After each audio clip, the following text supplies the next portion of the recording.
আসসালামু আলাইকুম। আশা করি সকলেই ভালো আছেন। প্রাথমিক শিক্ষা অধিদপ্তর প্রাইমারি সহকারী নিয়োগ সার্কুলার প্রকাশ করা হয়েছে। আপনারা সকলেই জানেন। তো আজকের ভিডিওতে আমরা এটা নিয়ে আলোচনা করব। আপনারা কারা আবেদন করতে পারবেন। প্রথম ধাপে কোন জেলাতে আবেদন করতে পারবেন, কোন বিভাগের প্রার্থীরা আবেদন করতে পারবেন এবং শিক্ষাগত যোগ্যতা, কারা আবেদন করতে পারবে, কারা আবেদন করতে পারবে না, বয়স, বেতন স্কেল, আবেদনের পদ্ধতি, পেমেন্ট পদ্ধতি, কত টাকা ফি দিতে হবে, কিভাবে অ্যাপ্লিকেশনটা করবেন। চাইলে হোয়াটসঅ্যাপের মাধ্যমে আমাদের মোবাইল নাম্বারে যোগাযোগ করে আপনারা আবেদন করতে পারবেন। এক কথায় বিস্তারিত এ টু জেড আজকের এই ভিডিওর মধ্যে থাকছে। অবশ্যই আপনারা ভিডিওটা শেষ পর্যন্ত দেখলে 2025 সালের প্রাইমারি সহকারী নিয়োগ সার্কুলারের এ টু জেড বিস্তারিত জানতে পারবেন। অবশ্যই ভিডিওটা শেষ পর্যন্ত দেখবেন। চ্যানেলটাতে সাবস্ক্রাইব করে রাখবেন। এম আর রায়হান হাসান এই চ্যানেলে বাংলাদেশের সকল সরকারি চাকরির সার্কুলার আপলোড করা হয়। অবশ্যই সাবস্ক্রাইব করে আমাদের সঙ্গে যুক্ত থাকবেন। আচ্ছা, তো প্রাথমিক শিক্ষা অধিদপ্তরের শূন্যপদের ভিত্তিতে অস্থায়ী ভিত্তিতে বেতন স্কেলের নিয়োগের জন্য রংপুর, বরিশাল, সিলেট, রাজশাহী, খুলনা, ময়মনসিংহ বিভাগের সকল জেলার, উপজেলার শিক্ষা থানার স্থায়ী নাগরিকদের নিকটতে অনলাইনে আবেদনের জন্য আহ্বান করা যাচ্ছে। অর্থাৎ বাংলাদেশের মোট ৬টি বিভাগের প্রার্থীরা প্রথম ধাপে আবেদন করতে পারবে। বাকি ২টা বিভাগ অর্থাৎ ঢাকা এবং চট্টগ্রাম, এটা হচ্ছে দ্বিতীয় ধাপে সার্কুলার দিবে, যেটা 15 তারিখ থেকে 22 তারিখের মধ্যে অথবা 25 তারিখের মধ্যে আপনারা পাবেন।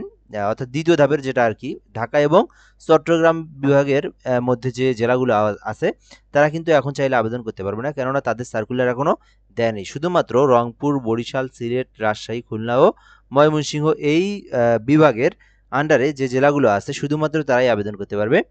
এরপর এখান থেকে আমাদের যে বিষয়টা দেখব, তো এবার প্রাইমারি সার্কুলার আবেদনের সময় বেশ কিছু জিনিস কিন্তু আপনাদেরকে অবশ্যই জানা উচিত, কেননা এই বিষয়গুলো না জানলে আপনারা আবেদন করার পরে বেশ কিছু সমস্যার সম্মুখীন হতে পারেন। তো এখানে সহকারী শিক্ষক নিয়োগ সার্কুলার, বেতন স্কেল 11,000 থেকে 26,590 টাকা, পদসংখ্যা 10,219টি পদ আছে। মোট 6 বিভাগে 10,219 জনকে নিয়োগ দেওয়া হবে।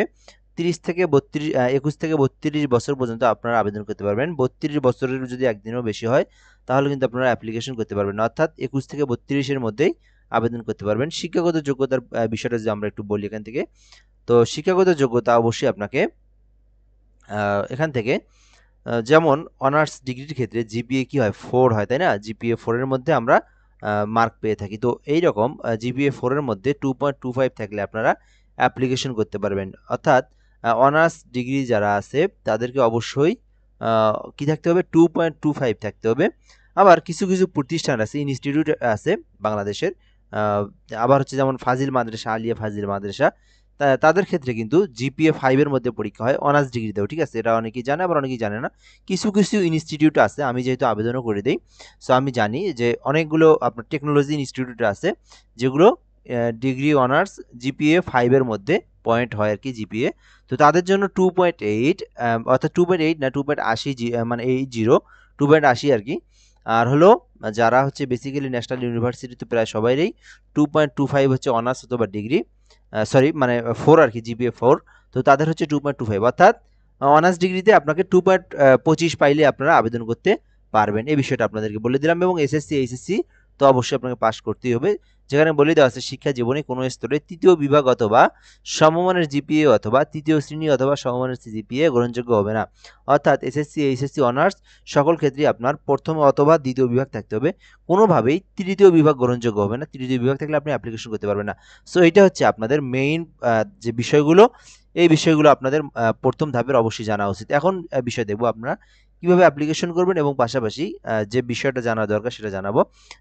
তার আগে একটু বলে নেই, এই প্রাইমারি সহকারী নিয়োগ সার্কুলারে আবেদন করে নিতে চাইলে আমাদের হোয়াটসঅ্যাপ নাম্বারটা দেওয়া আছে, এই নাম্বারে যোগাযোগ করে আপনার অ্যাপ্লিকেশনটা নির্ভুল নিখুঁতভাবে করে নিতে পারেন। জাস্ট আপনার ডকুমেন্টগুলো দিবেন, আমরা একটা শীট দেবো, পূরণ করে দিবেন, আমরা আবেদন করে দিতে পারবো। ঘরে বসে থেকেই অ্যাপ্লিকেশন করে নিতে চাইলে হোয়াটসঅ্যাপের মাধ্যমে যোগাযোগ করতে পারেন। শুধুমাত্র এসএমএস দিবেন 017758 এই নাম্বারে হোয়াটসঅ্যাপে যোগাযোগ করলে আপনি আপনার অ্যাপ্লিকেশনটা ঘরে বসেই নির্ভুলভাবে আমাদের মাধ্যমে করে নিতে পারবেন। সো এরপর আমরা এখান থেকে যদি দেখি যে বিষয়টা এখানে বলেই দেওয়া আছে 8 নভেম্বর থেকে আবেদন শুরু, অলরেডি কিন্তু আবেদন শুরু হয়েছে। সো আবেদনের জন্য অবশ্যই আপনাকে dpeteletalk.com.bd এই ওয়েবসাইট থেকে আপনাদেরকে অ্যাপ্লিকেশনটা করতে হবে। তো অ্যাপ্লিকেশনের ভিডিও যদি আপনারা নিজেরা করতে পারেন, যারা নিজেদের বাড়িতে কম্পিউটার অথবা পিসি অথবা ল্যাপটপ আছে, আমার এই কমেন্ট বক্সে আমি একটা লিঙ্ক দেবো, ওই ভিডিওর মাধ্যমে আবেদনের একদম প্রসেসটা A to Z সুন্দরভাবে আবেদনের প্রসেসটা দেওয়া আছে, ওইটা আপনারা কমেন্ট বক্সে লিঙ্ক দেওয়া আছে, লিঙ্কের মধ্যে ক্লিক দিলে আপনারা অটোমেটিকলি দেখতে পারবেন। ওকে, সো এই হলো বিষয়। এরপর যদি আমরা এখান থেকে দেখি কত টাকা ফি প্রদান করতে হবে এবং আবেদন কত তারিখ পর্যন্ত আপনারা অ্যাপ্লিকেশনটা করতে পারবেন। তো অ্যাপ্লিকেশন আপনারা 21 তারিখ থেকে আপনারা করতে পারবেন, অর্থাৎ নভেম্বর মাসের 21 তারিখ পর্যন্ত সময়সীমা আছে। তো যেহেতু আপনারা জানেন যে ওই প্রাইমারির এই সার্কুলারের যে ওয়েবসাইটগুলো আছে এগুলো শেষের দিকে অনেক সমস্যা হয়, ওই জন্য আপনারা অ্যাপ্লিকেশনটা দ্রুতই করার চেষ্টা করবেন। আর পেমেন্ট হচ্ছে আপনার এখান থেকে 112 টাকা পেমেন্ট ফি। 112 টাকা আপনার টেলিটক সিমে রিচার্জ করতে হবে। 112 টাকা না, আপনার 120 টাকা খরচ হয় আর কি, অর্থাৎ দুইটা SMS দিতে প্রায় 6 থেকে 7 টাকা কেটে যায়। সেক্ষেত্রে 120 টাকা রিচার্জ করে আপনাদেরকে অ্যাপ্লিকেশনটা দিতে হবে, যদি আপনারা নিজেরা অ্যাপ্লিকেশন করেন সেই ক্ষেত্রে আর কি। সো এই হলো বিষয়। এখান থেকে আমরা যদি আরেকটু দেখি, এখানে বেশ কিছু প্রসেস দেওয়া আছে। তো আপনারা তো জানেন কিভাবে পেমেন্ট ফি দিতে হয়। যারা নিজেরা আবেদন করবেন, ডিপি লেখার পরে স্পেস দিয়ে আপনাদের যে ইউজার আইডি দিয়ে ওটা দিয়ে আপনারা পাঠিয়ে দিবেন, যারা নিজেরা অ্যাপ্লিকেশন করবেন। এবং যারা কম্পিউটারের দোকানে আবেদন করবেন বা আমাদের থেকে অ্যাপ্লিকেশন করে নেবেন, সেক্ষেত্রে তো আমরা নিজেরাই এটা করে দেবো বা দোকানদারই তারা পেমেন্টটা করে দিবে। সো এরপরে যদি আমরা এখান থেকে দেখি যে সবথেকে ইম্পর্টেন্ট এই সার্কুলারের মধ্যে যে বিষয়টা বলা আছে এইবার 8 নাম্বারের এই বিষয়টা আপনাদেরকে বুঝতে হবে। তো এই বিষয়টা আপনারা অবশ্যই ভালো করে বোঝার চেষ্টা করবেন। এটা হচ্ছে শুধুমাত্র বিবাহিত মহিলাদের ক্ষেত্রে এই বিষয়টা বুঝতে হবে, শুধুমাত্র বিবাহিত মহিলাদের ক্ষেত্রে এই বিষয়টা বুঝতে হবে। কেননা এইবার যদি আপনি ঠিকানা যদি ভুলভাল দিয়ে থাকেন, আপনার আবেদন বাতিল বলে গণ্য করা হবে, সে বিষয়টা কিন্তু বলে দেওয়া আছে, ঠিক আছে? সরকারি প্রাথমিক বিদ্যালয়ে শিক্ষক নিয়োগ বিধিমালা 2025-এ বর্ণিত প্রক্রিয়া অনুযায়ী নির্বাচিত প্রার্থীকে নিজ উপজেলা থানায় নিয়োগ দেওয়া হবে। আবেদনকারী যে উপজেলা শিক্ষা থানার স্থায়ী বাসিন্দা, তার প্রার্থিতা উক্ত উপজেলা শিক্ষা থানার অনুকূলে নির্ধারিত থাকবে এবং তার নিয়োগ সংক্রান্ত যাবতীয় কার্যক্রম তদনুযায়ী হবে। অর্থাৎ এখানে এই বিষয়টা আমরা বুঝলাম যে আপনার স্থায়ী বাসিন্দা যেখানে আপনি উল্লেখ করবেন সেই জায়গাতেই আপনাকে সিলেকশন করা হবে। অর্থাৎ আপনার যদি চাকরি হয়, আবেদনের সময় যে জায়গাটা আপনি সিলেক্ট করে দিয়েছেন পার্মানেন্ট অ্যাড্রেস, সেই জায়গাতেই আপনাকে কিন্তু নিয়োগ দেওয়া হবে। এই বিষয়টা আপনারা অবশ্যই মাথায় রাখবেন। এখন বিষয় হচ্ছে যারা মহিলারা যারা বিবাহিত তারাই এই কনফিউশনের মধ্যে আছে। আমি এর আগে একটা ভিডিওতে এটা বলে দিয়েছিলাম, তারপরেও প্রচুর কমেন্ট যে এই বিষয়টা বুঝতেইছে না। তো আমি আবারও আপনাদেরকে সুন্দর করে বুঝাই দেওয়ার চেষ্টা করি। আপনার এনআইডি কার্ড কোন জায়গার হয় হোক ওইটা দেখার বিষয় নয়। আপনার এনআইডি কার্ড কোন জায়গার হয় হোক ওইটা দেখার বিষয় নয়। বাবার বাড়ির হোক শ্বশুর বাড়ির হোক, হইলেই হলো এক জায়গার। আপনার এনআইডি কার্ডের তথ্য যে পার্মানেন্ট অ্যাড্রেসে দিতে হবে এমনটা কোনো বাধ্যবাধকতা নাই। আপনার যদি বেসিক্যালি একটা উদাহরণ দেই, আপনার হচ্ছে বাবার বাড়ি রংপুর, আপনার হাজব্যান্ডের বাড়ি হচ্ছে বগুড়া, সেক্ষেত্রে আপনি কি করবেন, কোথায় দিবেন? তো দেখেন, আপনি চাকরি করতে ইচ্ছুক হলে আপনার যদি চাকরি হয়, আপনি কি সারা জীবন বাবার বাড়িতে থাকবেন না হাজব্যান্ডের বাড়িতে থাকবেন, সেই বিষয়টা আপনাকে নির্ধারিত করতে হবে। তো আপনি তো সারা জীবন যেখানে থাকবেন সেটাই আপনি প্রেজেন্টও দিবেন, পার্মানেন্ট অ্যাড্রেসও দিবেন। এইবার আপনার ওই যে প্রধান শিক্ষক আবেদনের সময় যেমন আপনার হচ্ছে 3-4 জায়গায় এক একজনের বাড়ি থাকে, যে যেমন বাবার বাড়ি এক জায়গায়, হাজব্যান্ডের বাড়ি এক জায়গায়, ভাড়া থাকে ঢাকায়, আবার হচ্ছে কক্সবাজার বাড়ি, দুনিয়ার অনেক কাহিনী। তো এই যে বিভিন্ন জায়গায় দিয়ে থাকেন, তো দেখা যায় যে পরে আমাকে বলে যে আমার মানে ভাড়া বাসার ঠিকানা দিয়েছি। তো এবার এটার প্রয়োজন নাই। আপনি ঢাকায় থাকেন, কক্সবাজার থাকেন, চট্টগ্রাম থাকেন, কোনো সমস্যা নাই।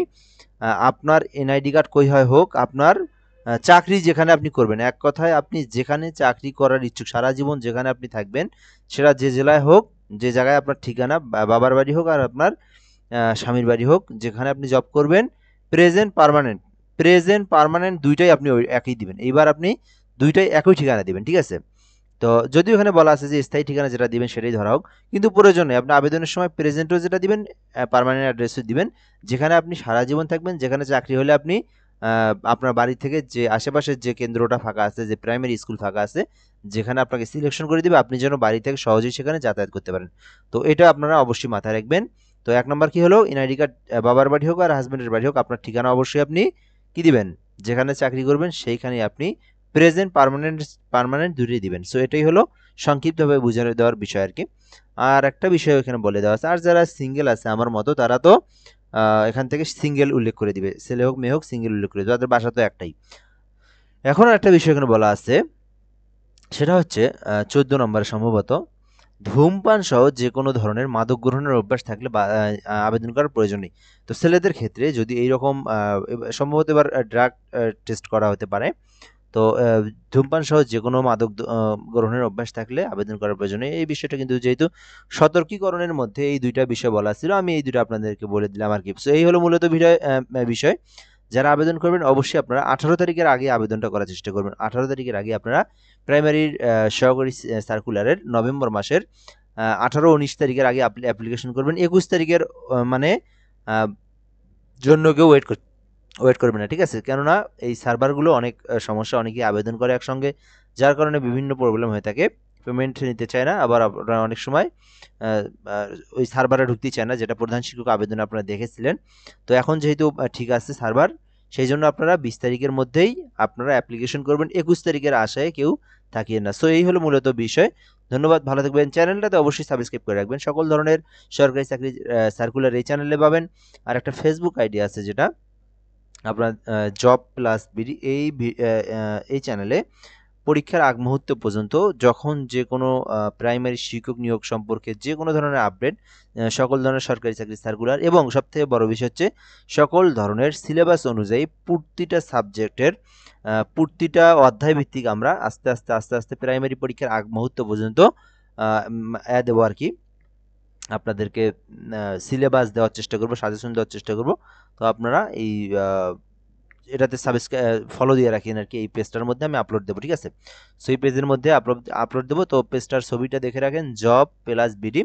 এছাড়াও কেউ যদি বই কিনে না থাকেন, সেক্ষেত্রে বই যদি কেউ কিনে না থাকেন প্রাইমারির, তো এখনও, তো তারা কিন্তু বই কেনার প্রয়োজন নাই। আমাদের কাছে বইয়ের বইয়ের থেকেও ভালো 2025 সালের সিলেবাস অনুযায়ী পিডিএফ তৈরি করা আছে, প্রতিটা সাবজেক্ট ভিত্তিক সুন্দর করে 2025 সালের বিষয় ভিত্তিক সিলেবাস তৈরি করা আছে।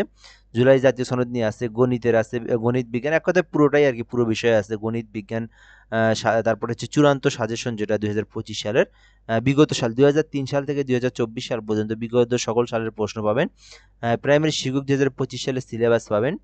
প্রাইমারি শিক্ষক ইংরেজি, অর্থাৎ এখানে বাংলা, ইংরেজি, গণিত, সাধারণ জ্ঞান, বিজ্ঞান সব আছে। হ্যাঁ, তা আপনারা কিন্তু চাইলে আমাদের মাধ্যমে হোয়াটসঅ্যাপে যোগাযোগ করে এই পিডিএফগুলো সংগ্রহণ করতে পারেন। সো যেটা পারিশ্রমিক না নেওয়ারই সেটাই নেব, সমস্যা নেই। তো যোগাযোগ করতে পারেন এটাও যদি নিতে চান। তো এটা নিলে কিন্তু বই কেনার কোনো প্রয়োজনই নেই আপনার, কেননা বইয়ের মধ্যে আপনারা দেখবেন যে বিগত সাল, বা দেখবেন যে 2023 সালের যে বই, ওইটাই আপনারা শুধু কভারে 25 সাল লিখে দিয়ে দিছে, ঠিক আছে? বিক্রি করতেছে। কিন্তু আমাদের এটা 2025 সাল অনুযায়ী বানানো আছে। এটা পড়লে জাস্ট এনাফ, আর কোনো বই কেনার প্রয়োজন নেই। সো নিতে পারেন। সো এই হলো মূলত বিষয়। ভালো থাকবেন, ধন্যবাদ, আসসালামু আলাইকুম।